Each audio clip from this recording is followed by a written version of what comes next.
without remorse for the carnage they wrought on the nation in the 1960s, are today boldly reliving those sinister intentions connoted by the Biafran agitation that led to the very first bloody insurrection in Nigeria's history.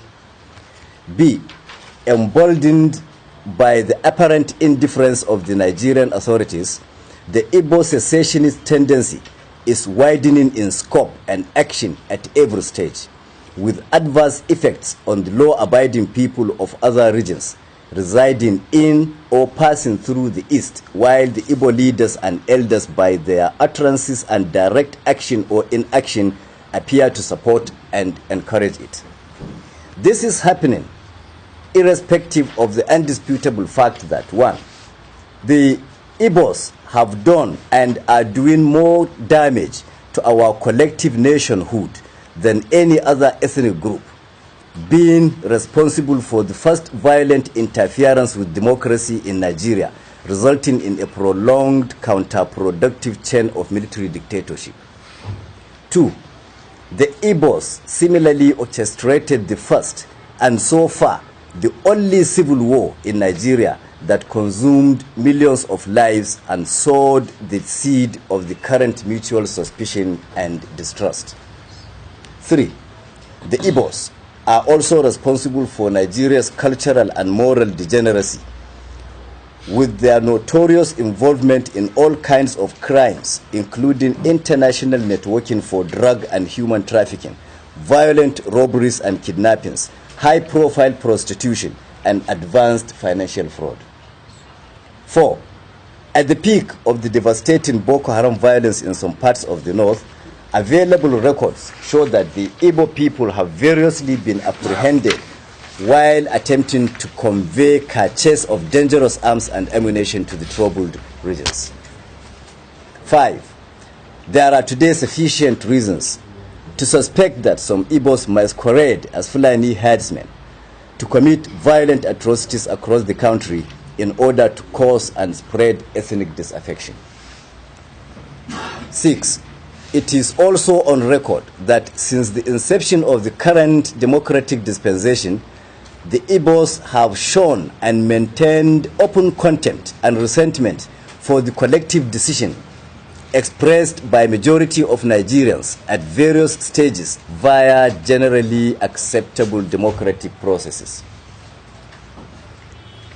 Then there is the factor of the docile northern response. A, while these provocative acts of aggression persist and grow in dimension with each new move, leaders of the north, whose people are at the receiving end of the threats, appear helplessly unperturbed.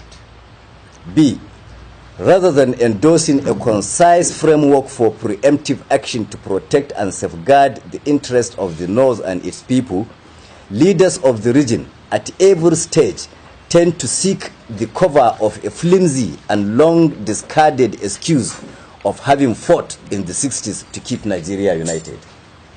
C, without pursuing a resolute action plan, these northern leaders have adopted and been dragging its people into a pitifully pacifist position in order to sustain an elusive national cohesion that has long been ridiculed by the Igbos. Our stand.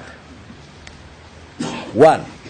From today, June the 6th, 2017, when this proclamation is signed, the North, a critical player in the Nigerian project, hereby declares that it will no longer be disposed to coexisting with the Igbos and shall take definite steps to end the partnership by pulling out of the current federal arrangement. 2.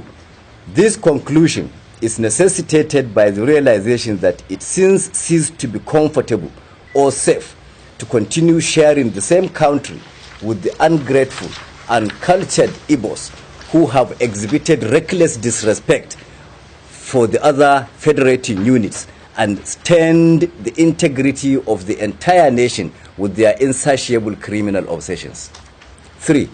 Rather than certain sections holding the whole country to ransom at every stage, each should be allowed to go its own way, as we categorically proclaim today that the North is fed up with being the same country with this pack of acrimonious Igbo partners. 4. The North hereby openly calls on the authorities and other national and international stakeholders to acknowledge this declaration by taking steps to facilitate the final dissolution of this hopeless union that has never been convenient to any of the parties. Prelude to final separation. 1. Recovery and control of landed property. As a first step, since the Igbo have clearly abused the unreciprocated hospitality that gave them unrestricted access to and ownership of landed properties all over the North, our first major move shall be to reclaim, assume, and assert sole ownership and control of these landed resources currently owned, rented, or in any way enjoyed by the ingrate Igbos in any part of northern Nigeria. Consequently, officials of the signatory groups to this declaration are already mandated to commence immediate inventory of all properties, spaces, or activity in the North currently occupied by the Igbos for forfeiture at the expiration of the ultimatum contained in this declaration. In specific terms, the groups are directed to compile and forward an up-to-date data of all locations occupied by any Igbo in any part of northern Nigeria, including schools, markets, shops, workshops, residencies, and every other activity spaces. 2. Relocation notice. Secondly, with the effective date of this declaration, which is today, Tuesday, June the 6th, 2017, all Igbos currently residing in any part of northern Nigeria are hereby served notice to relocate within 3 months, and all northerners residing in the east are advised likewise. 3. Enforcement. All northern civil society and pressure groups are by this declaration mandated to mobilize for sustained coordinated campaigns at their respective state government houses, state houses of assembly, local government council secretariats, and traditional palaces to mount pressure for steps to be taken to ensure enforcement of the directives contained herein. Conclusion. In conclusion, we are hereby placing the northern authorities, the Nigerian authorities, and the entire nation on notice that as from the 1st October 2017, we shall commence the implementation of visible actions to prove to the whole world that we are no longer part of any federal union that should do with the Igbos. From that date, effective, peaceful, and safe mop-up of all the remnants of the stubborn Igbos that neglect to heed this quit notice shall commence to finally eject them from every part of the